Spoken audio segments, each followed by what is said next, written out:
माननीय मुख्यमंत्री द्वारा लोकार्पित है बिजू बाबू डाकटा।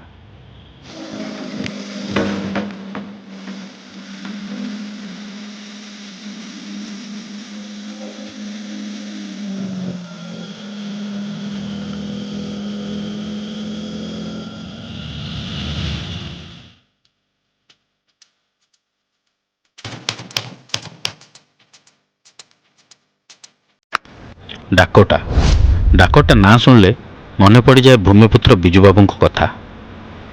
बिजू बाबूर प्रिय उड़ा जहाज थिला डाकोटा। यही डाकोटा हूँ 86 वर्षर प्लेन। यही डाकोटाटी प्रथम 1944 मसीहा फेब्रुआरी रे उड़ीथिला। द्वितीय विश्वयुद्ध समय यूरोप रे किछि दिन उड़ीथिला। तापर यहाकू इंडिया को अणा जाइतिला। पायलट अनिल धीर सूत्र अनुसार डाकोटा एक एमिति उड़ा जहाज जे यह जेकोसी जगार अवतरण करें। एबे जो डाकोटा आसी तार ना हूँ VT अल्फा यूनिफॉर्म इंडिया। यह एक कार्गो प्लेन। द्वितीय विश्वयुद्ध सरिया पर ब्रिटिश एयरवेज पाखरु इंडियन ओवरसीज एयरवेज कंपनी यह किनिथिला। इंडियन ओवरसीज पाखरु नालंदा एयरवेज किनी नेथिला। सेतेबेले इंडिया रे एरियल मैपिंग काम चलुला। तो सेतेबेले एरियल मैपिंग काम पई एयर सर्वे ऑफ इंडिया बोली गोटे ऑर्गेनाइजेशन थिला जे कि नालंदा एयरवेज पाखरु ए डाकोटा को पुणी किनी नेथिला। एयर सर्वे ऑफ इंडिया रो सर्वे सरीगला पर से डाकोटा गुडा को बिजू बाबू को लीज रे दे देथिला। सेतेबेले बिजू बाबू पाखरे 4टी डाकोटा थिला।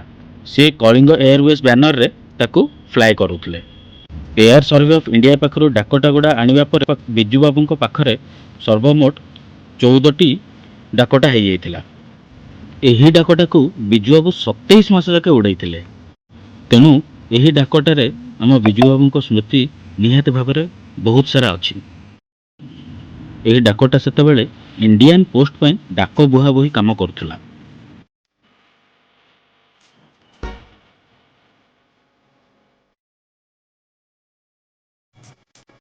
जेतेबेले एयर सर्वे ऑफ इंडिया एवं बिजू बाबू कंपनी बंद हो गला सेतेबेले एही डाकोटा गुडा को कलिकतार हैंगर भितर रखाइतला।